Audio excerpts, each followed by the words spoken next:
بسم اللہ الرحمن الرحیم۔ محترم سامعین کرام، السلام علیکم ورحمۃ اللہ وبرکاتہ۔ آج جو ہمارا گفتگو کا موضوع ہے وہ ہے چند غیر مستند من گڑت حدیثیں، اور یہ ہماری اس موضوع پر دوسری نشست ہے۔ تو اس نشست کے اندر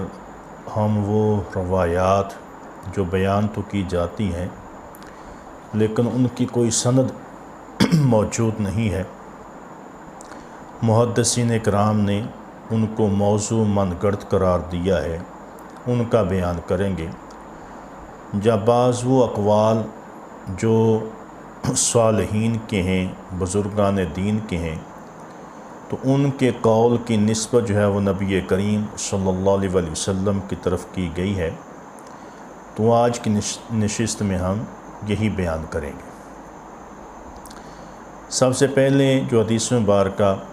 بیان ہوتی ہے کہ ایک مرتبہ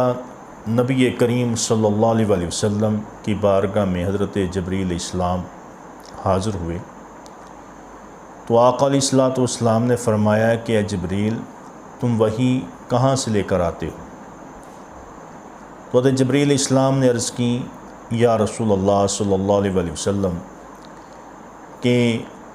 ایک پردہ ہے، اس کے پیچھے سے آواز آتی ہے، وہ آواز سن کر میں پیغام آپ تک پہنچا دیتا ہوں۔ تو میں نے کبھی نہیں دیکھا کہ پردے کی دوسری طرف کون ہے۔ تو نبی کریم صلی اللہ علیہ وسلم نے ارشاد فرمایا، اے جبریل، جاؤ اس پردے کے پیچھے دیکھو کہ کون ہے، کہاں سے تمہیں آواز آتی ہے اور وہ آواز دینے والا کون ہے۔ تو جب نبی کریم صلی اللہ علیہ وسلم نے یہ ارشاد فرمایا تو نبی کریم صلی اللہ علیہ وسلم امامہ شریف باندھ رہے تھے۔ تو جب آپ امامہ شریف باندھ رہے تھے تو جبریل علیہ السلام وہاں سے اجازت لے کر رخصت ہوئے، وہ سیدھے اس مقام پر پہنچے جہاں سے وحی ان کو ملتی تھی۔ دیکھا ایک پردہ ہے، تو جب پردے کو اٹھا کر دیکھا تو دیکھ کر حیران ہو گئے کہ نبی کریم صلی اللہ علیہ وسلم وہاں بھی موجود تھے،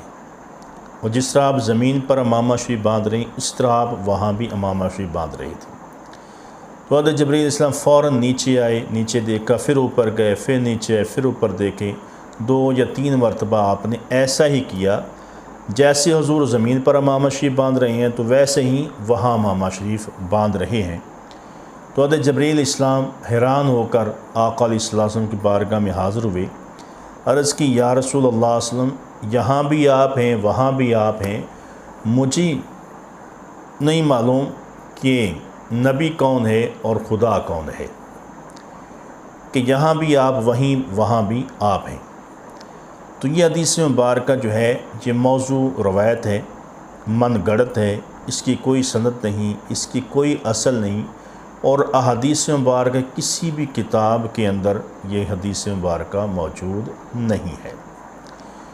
تو یہ روایت جو ہے موضوع من گڑت ہے، اور تمام محدثین کرام نے اس روایت کو موضوع بیان کیا ہے کہ یہ من گڑت ہے، اس کی کوئی بھی اصل نہیں ہے۔ اور اسی طرح کی ایک روایت جو بیان کی جاتی، قضاء عمری کی روایت، کہ جو شخص ماہ رمضان کی آخری جمعہ کو ایک قضا فرض ادا کر لے تو یہ ایک نماز اس کے 70 سالوں کی تمام فوت شدہ نمازوں کے لیے کافی ہو جائے گی۔ تو یہ روایت جو ہے یہ بھی باطل ہے، اور اس کی بھی کوئی سند نہیں ہے، اور اس کو بھی موضوع قرار دیا گیا ہے۔ ایسی کوئی بھی عبادت نہیں ہے،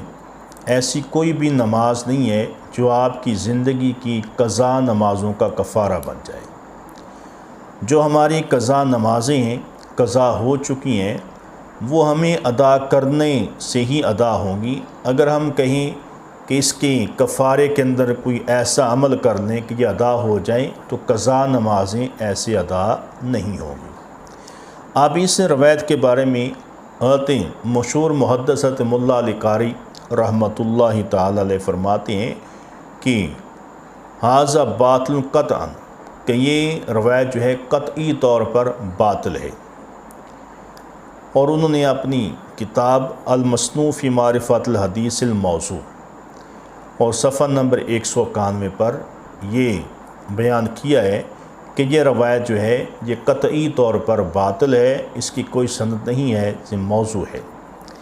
اور آگے انہوں نے اس حدیث کے باطل ہونے کی وجہ بھی تحریر کی ہے کہ یہ روایت اس وجہ سے باطل ہے کہ یہ اجماع کے خلاف ہے، کیونکہ کوئی عبادت ایسی نہیں ہے کہ جو سالوں کی فوت شدہ نمازوں کے قائم مقام ہو جائے، لہٰذا یہ حدیث جو ہے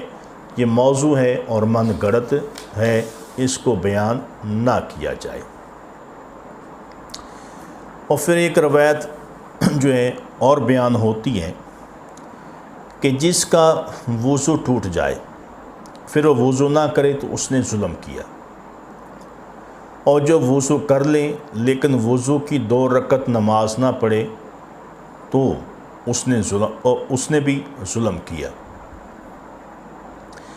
جو تحیۃ الوضو پڑھ لے لیکن مجھ پر سے دعا نہ مانگے تو اس نے ظلم کیا، اور جو مجھ سے دعا مانگے اور میں اسے قبول نہ کروں تو میں نے اس پر ظلم کیا، تو جب کہ میں ظلم کرنے والا نہیں ہوں۔ تو اس حدیث مبارکہ کو بھی کسی کتب حدیث کے اندر جو ہے نہیں ملی،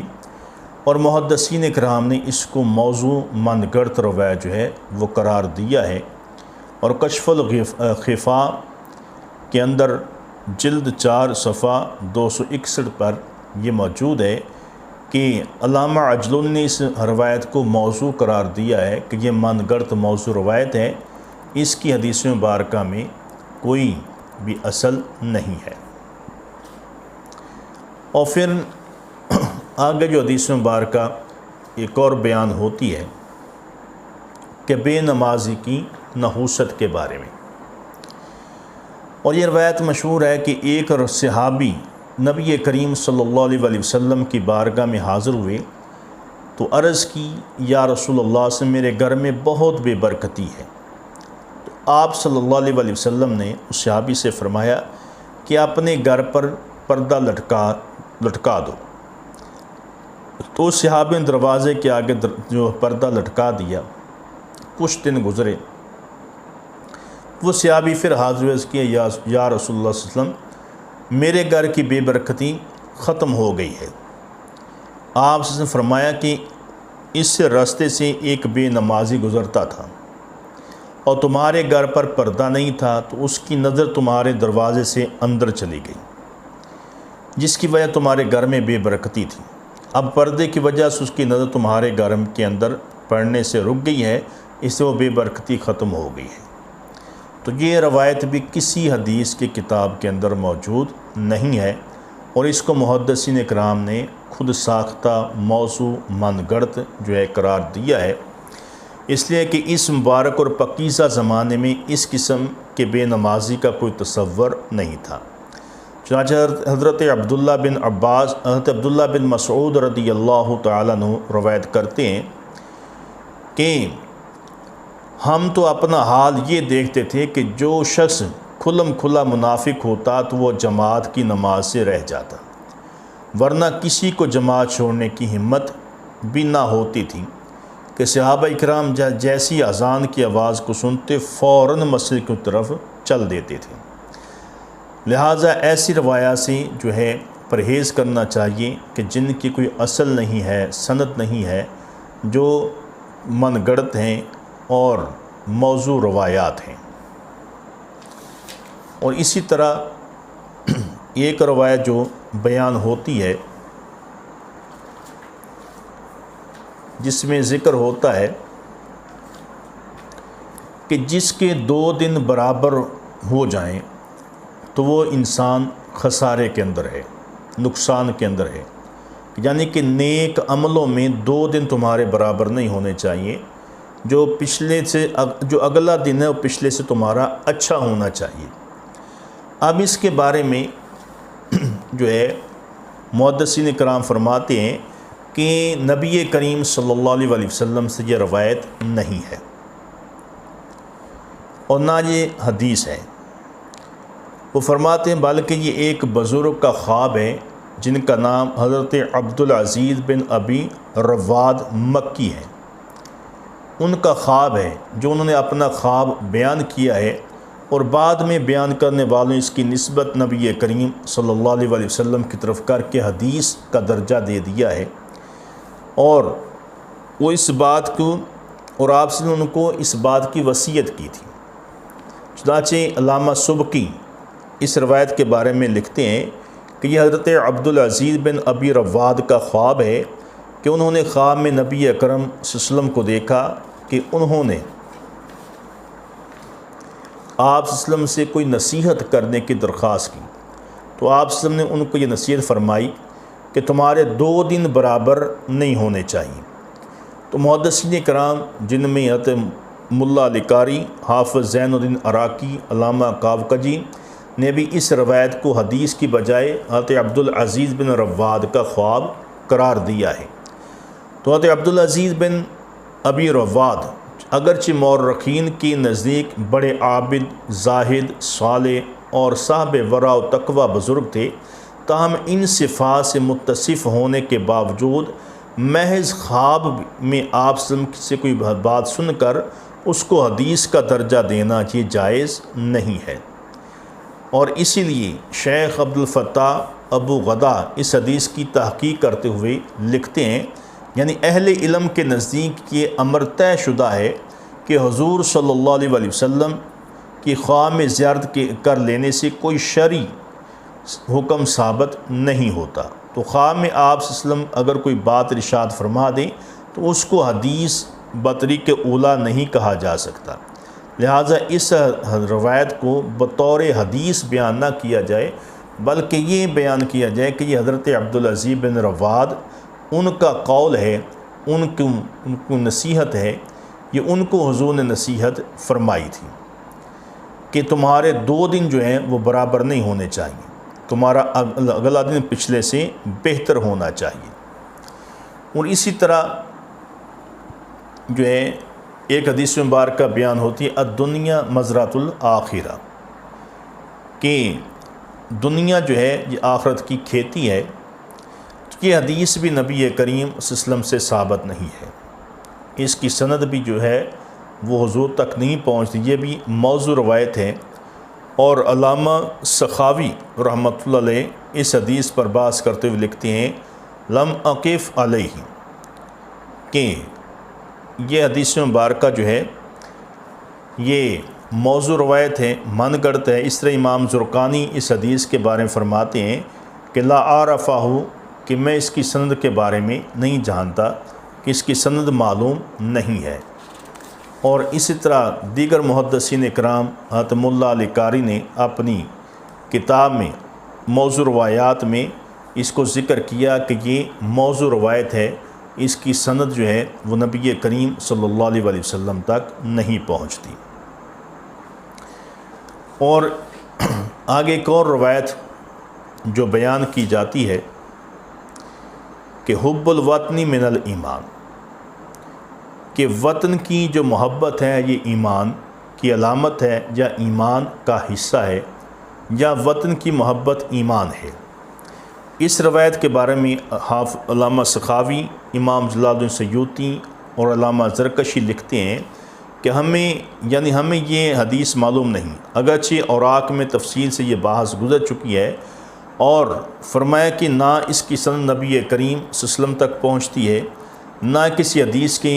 کتاب کے اندر یہ موجود ہے، بلکہ یہ ایک موضوع روایت ہے جس کو من گڑت بنا کر پھر اس کی نسبت نبی کریم صلی اللہ علیہ وسلم کی طرف کی ہے۔ تو فرمایا کہ یہ جائز نہیں ہے، تو اس حدیث کو بھی بطور حدیث بیان نہ کیا جائے اور نہ اس کی نسبت نبی کریم صلی اللہ علیہ وسلم کی طرف کی جائے۔ اور پھر اس کے بعد ایک روایت ہے کہ 18,000 مخلوقات، یہ روایت بھی عموماً بیانات میں بیان کی جاتی ہے کہ اللہ تعالیٰ نے کل 18,000 مخلوقات کو پیدا کیا ہے۔ تو 18,000 تعداد پر مشتمل یہ روایت در حقیقت مخلوقات کے بارے میں نہیں ہے، بلکہ امام جلال الدین سیوطی رحمۃ اللہ نے سورہ فاتحہ کی آیت رب العالمین میں عالم کی تعداد ذکر کی ہے، اور اس میں صحابہ اکرام اور تابعین اکرام سے کل عالم کی تعداد کے بارے میں متعدد اقوال ہیں، اور ان میں سے ایک قول حضرت وہب رضی اللہ تعالیٰ عنہ سے منقول ہے۔ چنانچہ وہ لکھتے ہیں یعنی اللہ تعالیٰ نے کل 18,000 عالم پیدا کیے، اور یہ پوری دنیا اور ان میں سے فقط ایک عالم ہے، لہٰذا 18,000 کی تعداد عالمین کی ہے، نہ کہ دنیاوی مخلوقات کی، اس لیے پوری دنیا ان 18,000 عالموں میں سے ایک عالم ہے۔ تو اس روایت کے اندر جو ذکر ہے وہ 18,000 مخلوقات کا نہیں ہے، بلکہ 18,000 عالم ہے۔ عالم کہتے ہیں دنیا کو، ایک لفظ ہے عالم، لام کے اوپر زبر، تو اس کا مطلب ہے دنیا۔ دوسرا لفظ ہے عالم، لام کے نیچے زیر،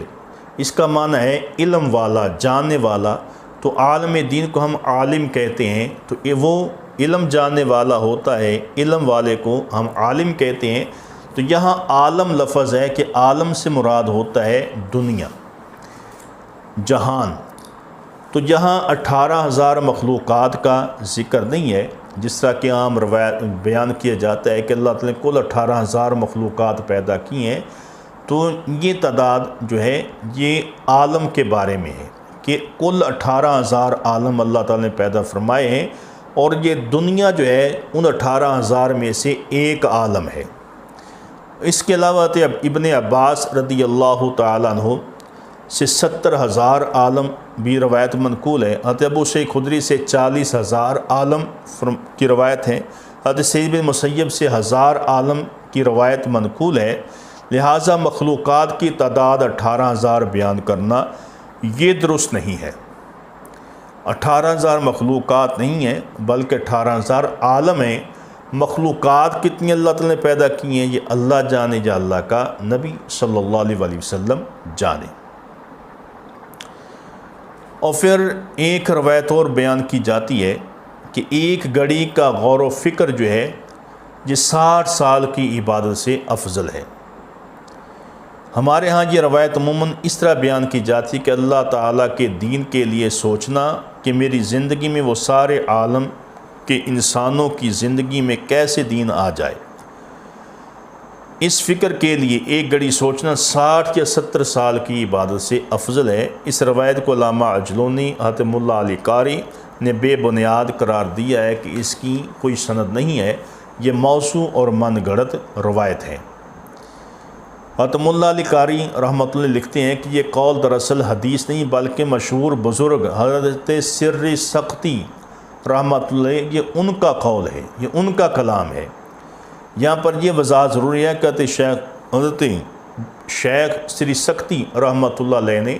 یہ اپنا قول جو ہے وہ بیان کیا ہے کہ ایک گھڑی کا غور و فکر جو ہے وہ میرے نزدیک 60 سال کی عبادت سے افضل ہے۔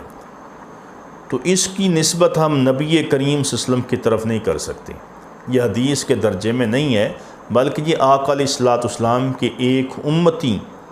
جو ایک بہت بڑے صوفی ہیں، بہت بڑے عالم دین ہیں، بزرگ ہیں، ان کا قول ہے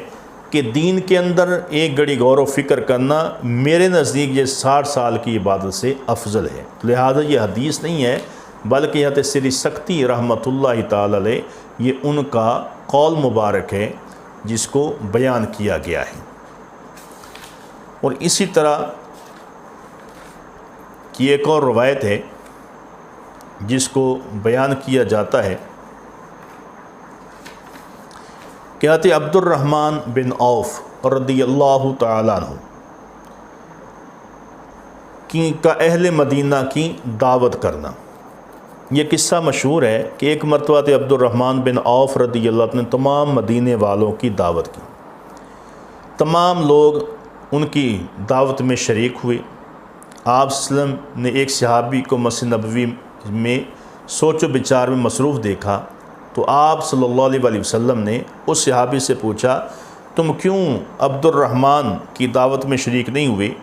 اور یہاں کیا سوچ رہے ہو، کیوں سوچ میں پڑے ہو؟ تو انہوں نے عرض کی یا رسول اللہ صلی اللہ علیہ وسلم کہ میں اس بات کے لیے متفکر ہوں کہ کیسے ساری دنیا کے انسانوں کو جہنم کی آگ سے بچا سکوں اور یہ سارے لوگ جو ہیں وہ جنت والے بن جائیں۔ تو نبی کریم صلی اللہ علیہ وسلم نے اس صحابی سے فرمایا تمہارا ایک گھڑی کے لیے سوچ و فکر کرنے کا اجر اتنا ہے کہ عبد الرحمن ایسی 1000 دعوتیں بھی کر لیں تو تمہارے اس اجر کو نہیں پہنچ سکتی۔ تو یہ جو قصہ ہے، واقعہ ہے، اس کو بھی کتب حدیث میں تلاش کیا گیا لیکن یہ کسی حدیث میں نہ مل سکا، اور پھر اس کی کوئی سند جو ہے وہ نہیں مل سکی۔ تو یہ قصہ جو ہے، یہ روایت جو بھی ہے، یہ بھی موضوع اور من گڑت ہے۔ تو ایسی روایات کو بیان کرنے سے پرہیز کرنا چاہیے۔ تو سامعین کرام، ایسی کئی روایات ہیں کہ جو موضوع ہیں، من گڑت ہیں، اور اس کی نسبت نبی کریم صلی اللہ علیہ وسلم کی طرف کرنا جائز نہیں ہے۔ تو ایسی روایت سے پرہیز کرنا چاہیے کہ جس کے بارے میں علم نہ ہو۔ تو اللہ تعالیٰ کی بارگاہ میں دعا ہے کہ اللہ تعالیٰ ہم سب کو حضور نبی کریم صلی اللہ علیہ وسلم کی اسوہ حسنہ پر عمل کرنے کی توفیق عطا فرمائے۔ وَمَا عَلَيْنَا إِلَّا الْبَلَاغُ الْمُبِينُ۔